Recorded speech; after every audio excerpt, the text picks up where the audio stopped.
Hey, beautiful souls, and welcome back. In episode 1, we explored the idea that life isn't what it appears to be, that reality is more dreamlike, fluid, and co-created than we were ever taught. We dove into the understanding that you are not just a character in the dream, but the dreamer, the dream, and the act of dreaming itself. Today, we're continuing that remembering. This episode touches something tender, something essential, something liberating. Who are you when you stop being who you think you are? Not who you've been taught to be, not who you've been conditioned to be, not who you've been performing, defending, protecting, or proving, but you, the one underneath all of that, the real you, the eternal you. The you that's been whispering through your intuition, your synchronicities, your inner knowing, your quietest moments. Today we're not learning something new. We're removing what was never you to begin with. So let's take a deep breath. Let the old identity loosen its grip, and let's step deeper into the truth of your being. Alan Watts often spoke about the ego, the constructed sense of self. He compared it to a mask, a persona, a role we play in the grand theater of existence. But most people forget it's a mask. They mistake the mask for their face. Watts said, "You are playing a role and you do not remember that it is a role. And the moment you forget your role is a role, suffering begins. Because suddenly you defend the role, you protect the role, you fear losing the role, you judge others through the lens of the role. This is the beginning of unconsciousness." But let's expand this into the fifth dimensional perspective. Your ego isn't the enemy. It's the avatar you created for the dream. Every avatar in a dream or simulation has preferences, personality traits, strengths and weaknesses, and a story arc. This helps you navigate the dream environment. The issue isn't having the avatar. The issue is thinking you are the avatar, because the avatar is temporary, but the consciousness playing the avatar is eternal. You are the consciousness, you are the player, you are the awareness behind the mask, and once you begin to sense this truth, your entire life transforms. But let's speak directly, okay? Let's think about all the things you use to define yourself. Your name, your past, your beliefs, your fears, your traumas, your successes, your failures, your social roles, your cultural programming, your expectations, your reputation, your appearance, your habits, your goals, your wounds, your personality traits. Notice something. None of those things are you. They are stories, they are layers, they are energetic imprints, they are inherited patterns, they are roles you learn to play to survive in your environment. They are the things that can change, evolve, break apart, or fall away. But you, the real you, it doesn't break. It doesn't dissolve, doesn't change with the wind.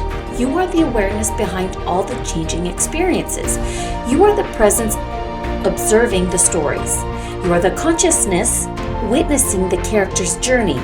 Everything you think you are is temporary. Everything you truly are is eternal. This realization is the doorway into freedom.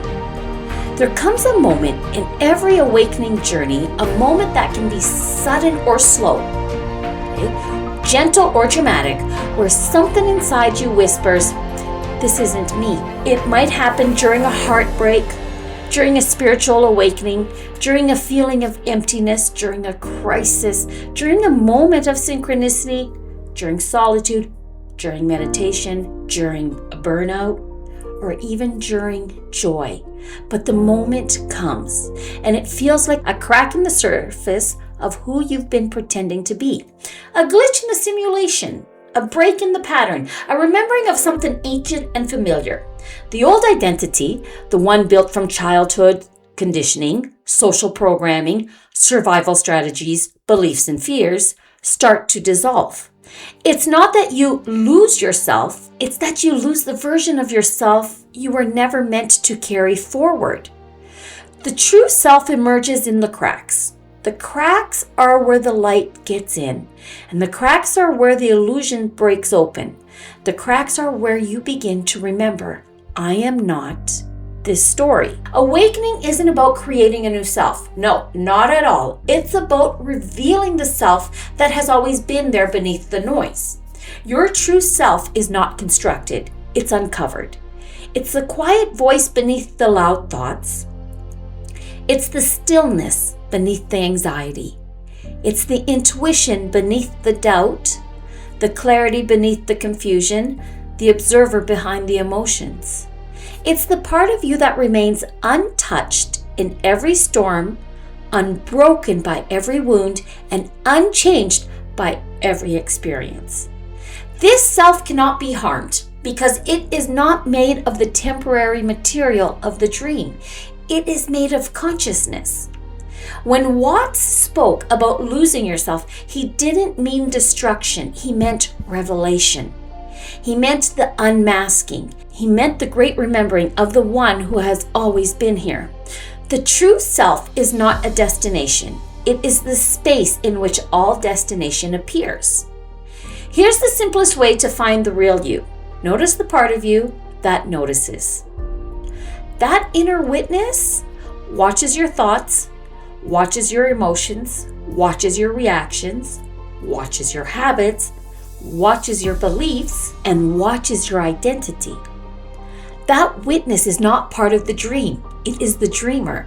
It is the consciousness that animates the avatar. It is your eternal essence.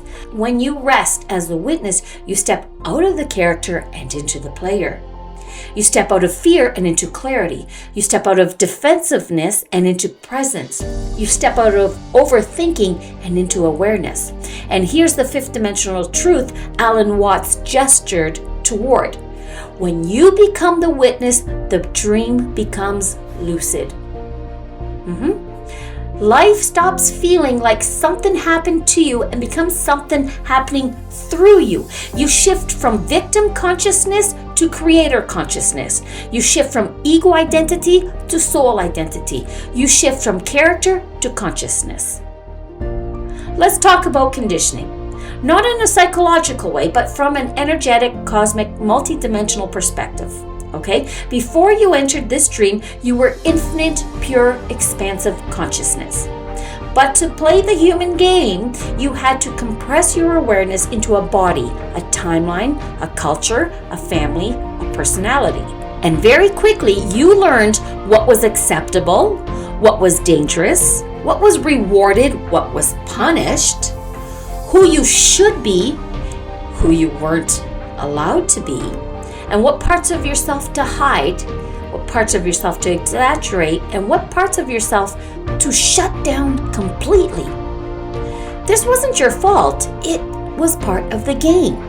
But as you grow older, the conditioning becomes a prison, not because it's wrong, but because it's too small. Your soul has outgrown the costume. Your consciousness begins to push against the walls of your identity, and the discomfort you feel, the anxiety, the restlessness, the yearning, the inner friction is simply your true self knocking from inside saying, let me out, let me breathe, let me be. Awakening is not about becoming new, it's about letting go of what is false. Here's something Watts didn't directly say, but his teachings hinted at. Your personality is a collage of memories, but memories are not fixed, they are interpretations. Your mind does not store the past as it happened, it stores the past as you perceived it through your level of consciousness at the time. Every time you recall a memory, you modify it. You reshape it based on your current energy. This means you are not your past. Your past isn't even your past. It's a version of a version stored inside a dream character. The real you is the awareness that witnesses the memory, not the memory itself. This is liberating. It means you are not defined by anything behind you. You are not stuck in an old identity. You are not the product of the past. You are the presence that transcends it. When you stop being who you think you are, your shoulders drop. Your breath deepens. Your nervous system softens. Your intuition awakens. Your creativity flows. Your heart opens, your soul speaks, your timeline shifts, your energy expands, your vision clears, your synchronicities accelerate, your resistance melts, your authenticity returns, your power comes online, your awareness elevates. Because the moment the false self dissolves, the real self is free to lead. The real self is free to create.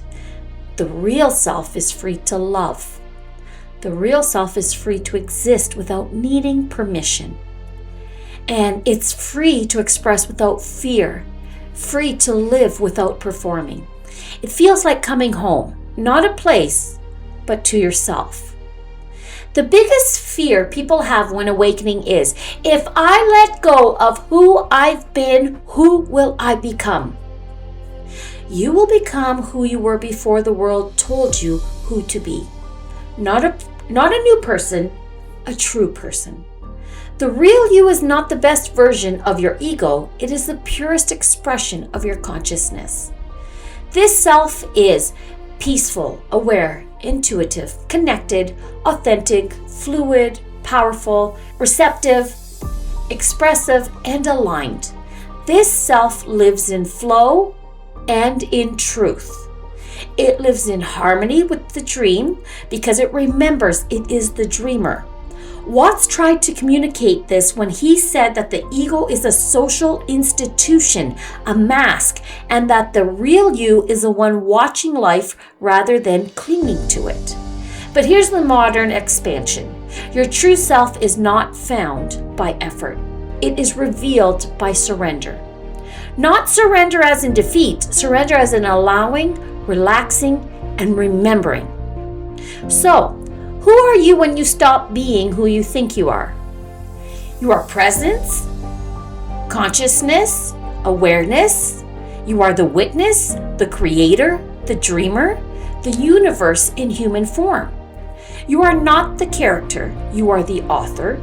You are not the mask, you are the light behind the mask. You are not the story, you are the awareness in which the story unfolds. You are not limited, you are limitless. You are not separate, you are the whole experience itself as a part. And as this remembering deepens, your entire relationship with life transforms. Life becomes less of a burden and more of a dance, okay?